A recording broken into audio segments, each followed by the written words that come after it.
it off for a while, like a couple of weeks, and it turned into a whole semester. And I actually didn't approach a coach.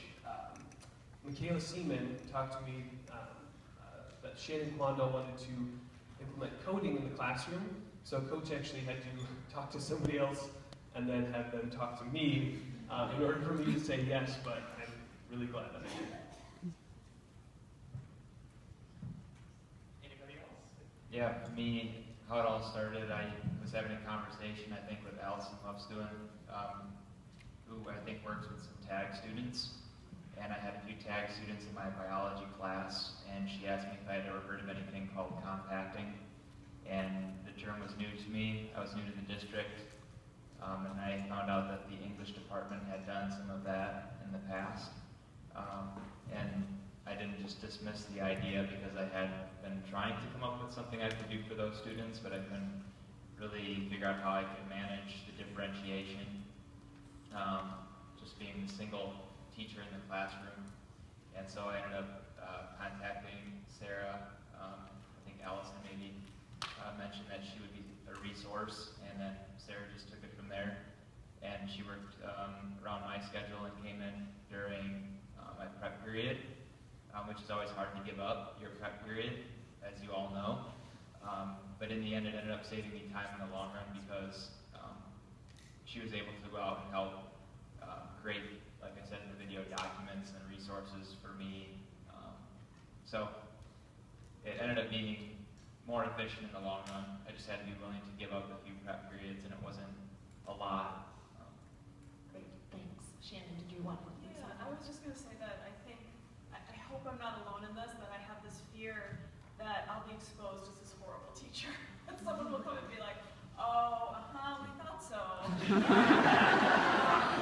You know, it's like those nightmares before you start at the beginning of the year. You're like, maybe I can't do this. And so to have Andrew, I didn't seek him out again. Like he was kind of jazz hands, like, you know, coming around me like, hey, what do you want to do?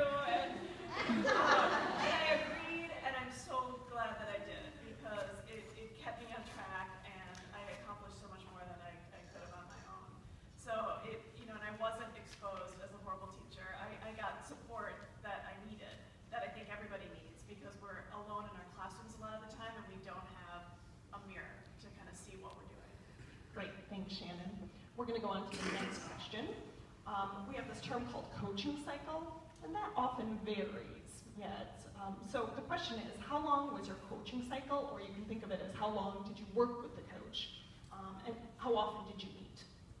So if somebody could speak to that. Well, I guess the coaching cycle that I used is still going, so it's probably never stopped. But I would say right away it was more just reaching out and talking about a vision that I had, and then it was just talking back and forth on maybe what that would look like, and then both her and I talked. I worked with Shannon Kwando, by the way. And then we kind of had an initial meeting just to kind of get ideas out there, and then we came back together and started kind of going into the details, bouncing things off each other. And then the thing that I probably think was how it worked really efficient was each one of us kind of got tasks for each of us to do, so it wasn't just one teacher doing all the work. So it was just kind of breaking things up, and then we got back together and established how long our assignment was going to be, and then she was in the classroom with me for 2 weeks. And then after those 2 weeks, we had a reflective type meeting and actually reevaluated how we did things, what things did well, what things we need to improve. Then we revamped it again, and then we met again in the second semester and kind of repeated it with the updated version, I guess, making new rubrics and things like that. So the thing for me was I didn't have to do all the work. And to be honest, she held me accountable, because whenever you probably all think about doing something, you get to the point where it's time to do it, and you're like, I have a lot of other things I could do. So for me, it was, I have a meeting with Shannon coming up, so I better get my stuff together. So that's how it works well for me. So Kylie and I worked together on the standards-based reporting and standards-based assessment, and I'm not even close to being done with this process. So at the end of the school year last year, I'm pretty sure I told Kylie I hope she helps me again this year, and she said she would. So I guess what I want to say is the coaching cycle, I don't even know if, I mean, they're just always there to help, so I don't even know if you could really even, I mean, I'm sure there are coaching cycles, but they're going to help you get the job done, whether it takes longer than a coaching cycle or not. Great, thanks. So as a coach, one of the things that's been really, we felt spoiled by is getting to be in other people's classrooms and see great teaching happening. So our next question is, if I feel like I'm already a good instructor, why would I work with a coach? Because you all are great. I'll take that. I guess the question suggests that you're not willing to learn, and I think that's pretty naive to think we've got it all figured out when we live in an ever-changing environment. So, yeah, for me, reach out to these people. I think that's what the TLC is all about. Having experienced it in Dubuque, I'll tell you, I saw the same kind of issues happen last year with, what are the roles, what's the definition of them, where and when do they begin and end, and I saw the same thing happen in Dubuque, and I imagine I left as they went into their second year, so I'm excited to see what Decorah looks like as they move into their second year of this, because I only anticipate, growth, so. Great, thanks, Zach. All right, we're gonna, did you want, Jackie, you want to go? Sure. I was just going to say, the video even said the students still have needs. So even if you think you're doing everything right, I mean, there's still definitely room for growth and improvement, and even just to gain a new perspective and be willing to take risks. One of the things that Holly helped me with was getting my students to use Schoology and have richer discussions when they weren't meeting in person in their book groups. So then they were having discussions through Schoology, which was something that I probably wouldn't have done on my own. Great, thanks. Moving on to the next question. Were there things that surprised you about working with a coach? Oh, that happened. I worked with Megan Dunlap, and I was surprised at how many ideas and resources and what she could get her hands on, and how I could take her ideas and incorporate it with mine. And I was just surprised at everything she could get her hands on that I didn't have. I was actually surprised with the amount of work that she did outside of, and then the work that I didn't necessarily have to do. So I was just happy with, like, she kept track of data and just reflective meetings and things like that. So I was just happy with and surprised with the amount of work that she did outside of it for my class, and then just the amount of time she spent in the classroom.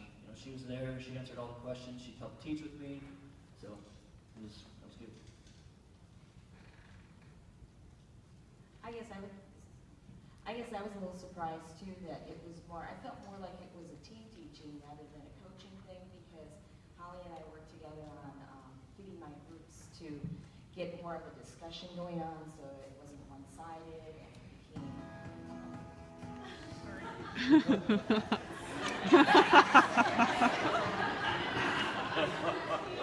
The awesome music playing on stage. So my kids got, the groups were excited to work with Holly because they thought, oh, what are they doing? I want to do that too. And then I was able to take what they learned, and then Shannon helped me with getting my kids on a Google Doc so that they could do some of that discussion first on together online, and then be able to see what they wrote down and talk about it. So trying to incorporate more of it together. I was surprised how well it all worked together. Great, thanks. We've got more questions that we can ask, but we're guessing there are questions from out here. So anybody out here have a question for the panel?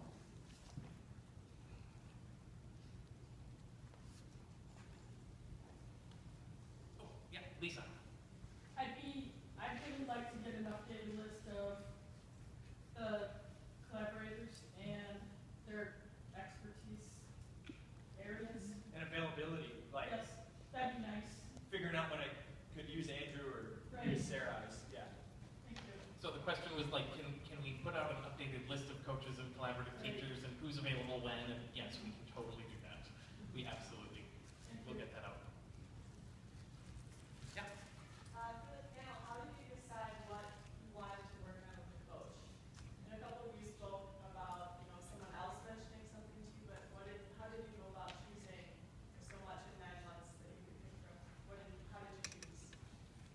actually had the benefit of working with Kylie for 2 coaching cycles. Both of them, I sought her out because there were things that I wanted to work on. One was adjusting a unit that I was already working on and I didn't like my final assessment.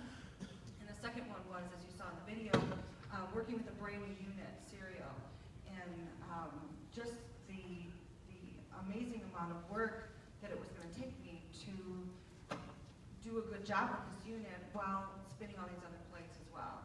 And at the beginning of the school year, we walk into school with all kinds of bags and boxes and everything else, and I felt like Kylie just kind of came around and said, I'll take this one box for you. And it lightened my load, and it made me feel like I had somebody in my corner, and I just felt like, kind of like what Adam said earlier, I can do this because I have the support. And I learned so much about how to be focused on what I really want to do each day. We had a Google Calendar. We worked together. I loved that collaboration and the co-teaching. It was really a lot of fun. As someone else mentioned, oftentimes we just feel like we're by ourselves in the classroom, and it's just so nice to have somebody to team with and who's there supporting you. And yes, all the extra work that happens. We did oftentimes meet during prep, but that's what we do during prep, is we prep for our instruction. And so it was time very much well used, and I know that I was far more successful being able to work with Kylie than I would have ever done trying this on my own. And I would add, if any of you just have, for me it was just an idea that I had, and I kind of wanted to, it was one of those things where it's like, gosh, I really would like to do this, or it would be cool to do something like this, whatever that is, you just tell them that. And then that's how we bounced ideas off of them. That's what it is.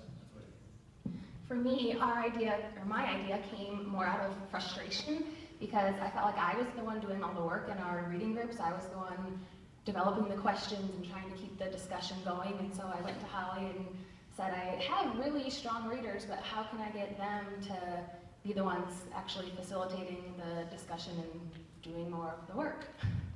And for me, I'd done the project previously, and it went all right, but I knew where I needed to improve. And talking with Shannon one day about questioning and about historical questions and deep questions, she was like, "Oh, well, have you heard of QFT and question formulation techniques?" So it just kind of took off from there. So taking what was and identifying where it needed to get better and going from there.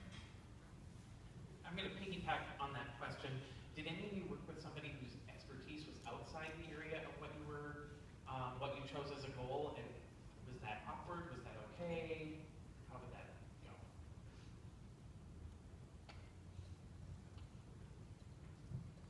Well, I had worked with Sarah, and she had expertise in working with tag students and compacting, but she didn't have a lot of experience teaching high school biology. So she didn't really have the content and knowing when I said, okay, I need to have an alternative for students if they show that they have mastered what they need to for the standards on this unit, let's say genetics. You know, what are the options that they're going to have? She didn't quite know exactly like what they could do, like what might be some independent research projects or studies that they could do on their own. So I kind of had to be the content expert, and then she was the strategy expert, and together then we were able to put that together. Yeah, we just collaborated, working back and forth, me asking questions like, what do you need? Where do we want to go? And so just that collaborative part made it happen. The kindergarten team, we did it in a little different way. The 5 of us got together, and that was Megan, who was really good with math and science area.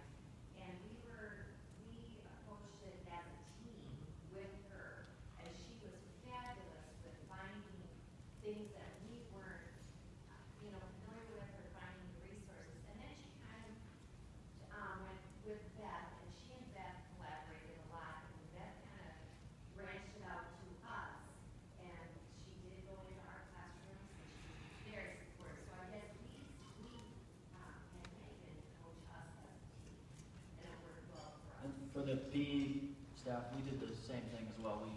We used Liz as a team and created our FileMaker Pro, and so we did it that way as well, and that works out too.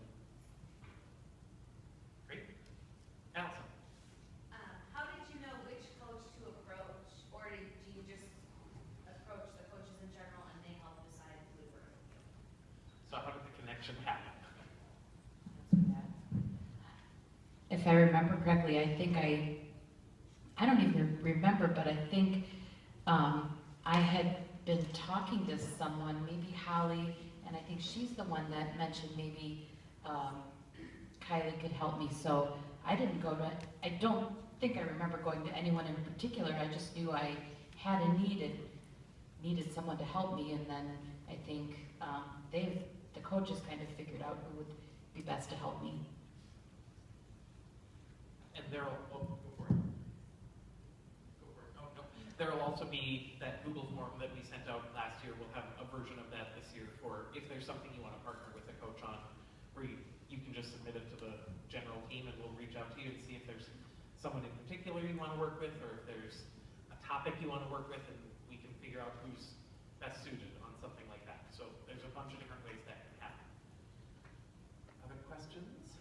I'm just curious how many people have utilized the coaches? How many of you have partnered with a coach in some way or another? Wow. That's awesome. That's awesome. And that was sort of the question on the coaching cycle. Some of these probably were a one-day, some of them are continuing over the years, that it's very flexible on what you're needing. Can I just quick say something about that? Denise, I'm glad you asked that question. You guys saw how many people, just in the first year alone, use these coaches. One of the arguments against taking excellent teachers out of the classroom 100% was, why would you waste that teacher's talent when they could be working with those students? Well, I think that we've obviously seen that those teachers who have that ability to help others, there's that ripple effect, and we're all becoming better because of them. And so although I think it's a valid argument, I think we've already proven in just the first year alone that it's definitely worthwhile to have these experts help all of us become better, whether it's one day or all year. So. Well, they're actually working with the kids all the time as well. You know, they'll come into the classroom, maybe do some team teaching, or they take small groups of instruction, or just supporting us on how to deal with the issue that we want to improve on. We're getting close to the